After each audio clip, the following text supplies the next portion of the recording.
Bienvenidos, queridos hermanos. Vamos a iniciar con la lectura del Evangelio y de la Palabra de Dios. Hoy es lunes 9 de octubre del 2023. En el nombre del Padre, y del Hijo, y del Espíritu Santo. Amén. Señor Jesucristo, hoy abro mi corazón a ti. Toma, por favor, todo lo que hay en él. Tú que eres mi Dios, tú que nunca fallas y siempre sostienes al débil, consuelas al triste, ayudas al necesitado, sanas al que tiene el corazón herido y libras al que no tiene esperanza. Yo soy ese necesitado y afligido. Ayúdame, Señor y Dios mío. Yo te abro mi corazón para obtener la victoria sobre todo mal que impida mi progreso espiritual y físico. Amén. Jesús, mi Señor y Redentor, yo me arrepiento de todos los pecados que he cometido hasta hoy y me pesa de todo corazón, porque con ellos ofendí a un Dios tan bueno. Propongo firmemente no volver a pecar y confío que por tu infinita misericordia me has de conceder el perdón de mis culpas y me has de llevar a la vida eterna. Amén. Hermanos, vamos a ir entonces ahora al libro de Jonás, en el capítulo 1, desde el versículo 1 en adelante. El Señor dirigió su palabra a Jonás, hijo de Amitai, en estos términos: ponte en marcha, ve a Nínive, la gran ciudad, y llévale este mensaje contra ella, pues me he enterado de sus crímenes. Jonás se puso en marcha para huir a Tarsis, lejos del Señor. Bajó a Jaffa y entró un barco que iba a Tarsis, pagó el pasaje y embarcó para ir con ellos a Tarsis, lejos del Señor. Pero el Señor envió un viento recio y una fuerte tormenta en el mar, y el barco amenazaba con romperse. Los marineros se atemorizaron y se pusieron a rezar, cada uno a su Dios. Después echaron al mar los objetos que habían en el barco para aliviar la carga. Jonás bajó al fondo de la nave y se quedó allí dormido. El capitán se le acercó y le dijo: ¿qué haces durmiendo? Levántate, reza a tu Dios. Quizá se ocupe ese Dios de nosotros y no muramos. Se dijeron unos a otros: echemos suertes para saber quién es el culpable de que nos haya caído esta desgracia. Echaron suertes y le tocó a Jonás. Entonces le dijeron: dinos quién tiene la culpa de esta desgracia que nos ha sobrevenido. ¿De qué se trata? ¿De dónde vienes? ¿Cuál es tu país? ¿De qué pueblo eres? Jonás les respondió: soy hebreo y adoro al Señor, Dios del cielo, que hizo el mar y la tierra firme. Muchos de aquellos hombres se asustaron y le preguntaron: ¿por qué has hecho eso? Pues se enteraron por el propio Jonás de que iba huyendo del Señor. Después le dijeron: ¿qué vamos a hacer contigo para que se calme el mar? Pues la tormenta arreciaba por momentos. Jonás le respondió: agárrenme, échenme al mar y se calmará.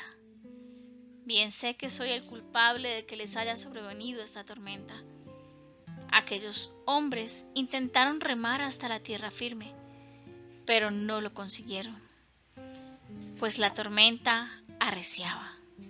Entonces rezaron así al Señor: Señor, no nos hagas desaparecer por culpa de este hombre, no nos imputes sangre inocente, pues tú, Señor, actúas como te gusta. Después agarraron a Jonás y lo echaron al mar, y el mar se calmó.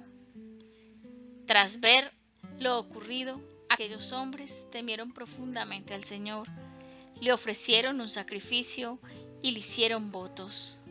El Señor envió un gran pez para que se tragara a Jonás, y allí estuvo Jonás en el vientre del pez durante 3 días con sus noches, y el Señor habló al pez, que vomitó a Jonás en tierra firme. Palabra de Dios. Te alabamos, Señor. Vamos ahora, hermanos, al Evangelio según San Lucas, en el capítulo 10, del versículo 25 al 37. En aquel tiempo, se levantó un maestro de la ley y preguntó a Jesús para ponerlo a prueba: Maestro, ¿qué tengo que hacer para heredar la vida eterna? Él le dijo: ¿Qué está escrito en la ley? ¿Qué lees en ella? Él respondió: Amarás al Señor tu Dios con todo tu corazón y con toda tu alma y con toda tu fuerza y con toda tu mente, y a tu prójimo como a ti mismo. Él le dijo: Has respondido correctamente. Haz esto y tendrás la vida. Pero el maestro de la ley, queriendo justificarse, dijo a Jesús: ¿Y quién es mi prójimo? Respondió Jesús diciendo: Un hombre bajaba de Jerusalén a Jericó. Cayó en manos de unos bandidos que lo desnudaron, lo molieron a palos y se marcharon, dejándolo medio muerto. Por casualidad, un sacerdote bajaba por aquel camino y, al verlo, dio un rodeo y pasó de largo. Y lo mismo hizo un levita que llegó a aquel sitio. Al verlo, dio un rodeo y pasó de largo. Pero un samaritano que iba de viaje llegó a donde estaba él, y al verlo se compadeció, y acercándose le vendó las heridas, echándoles aceite y vino, y montándolo en su propia cabalgadura, lo llevó a una posada y lo cuidó.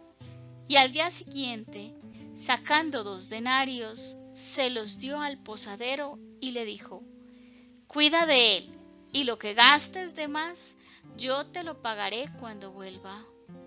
¿Cuál de estos 3 te parece que ha sido prójimo del que cayó en manos de los bandidos? Él dijo: El que practicó la misericordia con él. Jesús le dijo: Anda y haz tú lo mismo. Palabra del Señor. Gloria a ti, Señor Jesús. Vemos en nuestra primera lectura cómo Jonás, un profeta del Señor, decide huir, intentar huir de Dios, no haciendo caso al mandamiento que Dios le daba. Algunos dicen que Jonás era un profeta cobarde. Yo considero que no era que fuera cobarde, sino que no estaba amando lo suficiente. Pues la palabra de Dios también dice que el amor echa fuera el temor. Entonces lo que a Jonás le faltaba en ese momento era amar realmente a Dios con todo su corazón, con toda su mente, así como el Señor nos manda. Y amar a su prójimo. Cuando yo amo a mi prójimo, no me importa invertir el aparente tiempo que es mío según yo o según mi pensamiento, sino que he entendido que mi tiempo le pertenece al Señor. Y si le pertenece al Señor y Él me envía a otros, mi tiempo entonces no es mi tiempo. Si Jonás hubiera entendido en ese instante el amar a Dios por sobre todas las cosas y el amar a mi prójimo, seguramente no hubiera huido, sino que habría ido por misericordia a predicar a Nínive sobre el arrepentimiento. Pero eso era necesario en ese proceso de Jonás. Y Jonás, después vamos a ver cómo vive el proceso. Pero en caso de que nosotros decidamos no obedecer, nosotros mismos estaremos cavando nuestra propia cisterna. Estaremos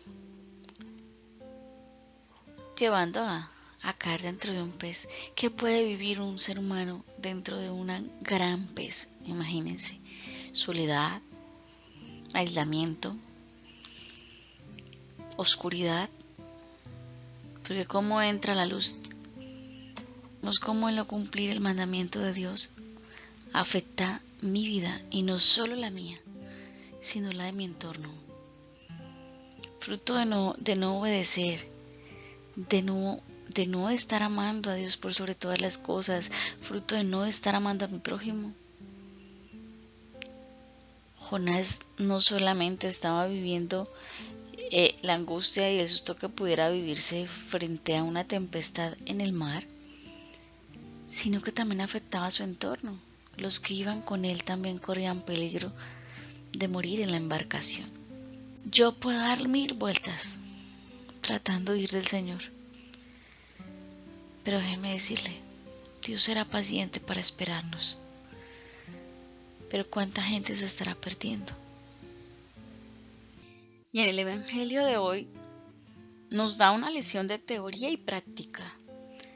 La teoría es superada brillantemente por el doctor de la ley. ¿Y cómo no? ¿Cómo hubiera podido ser diferente si este hombre era un estudioso de las Sagradas Escrituras? Era su pan diario, era su hábito de vida. Ahora bien, puede que haya salido bien librado en la teoría, pero en la práctica no tanto, al punto que tuvo que excusarse.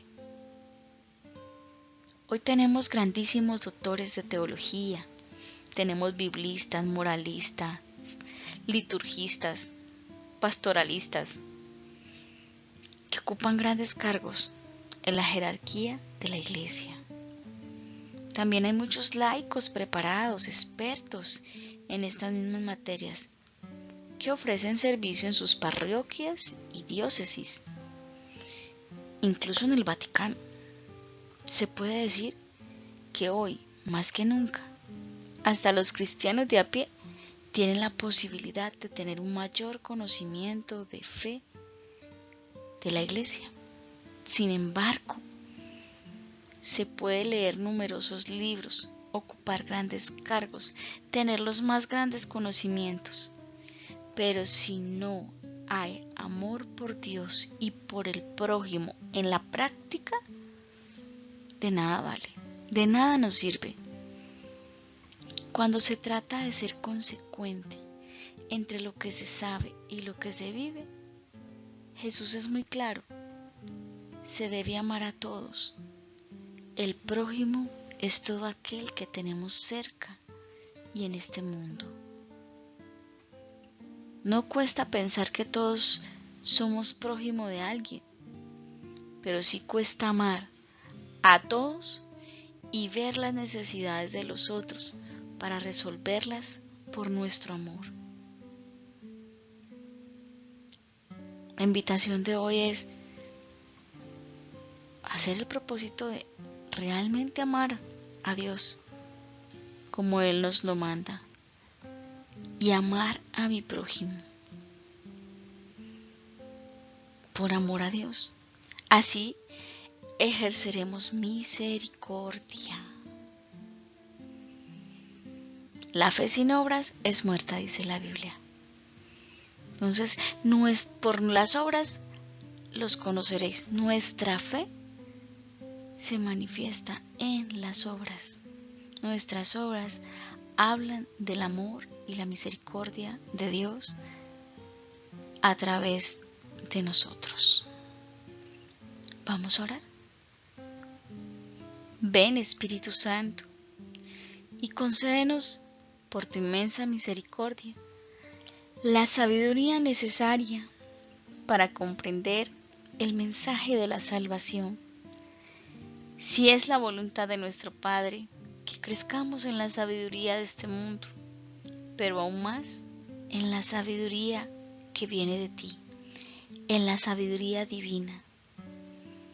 Que este conocimiento no haga de nosotros personas insensibles a las necesidades de los hombres.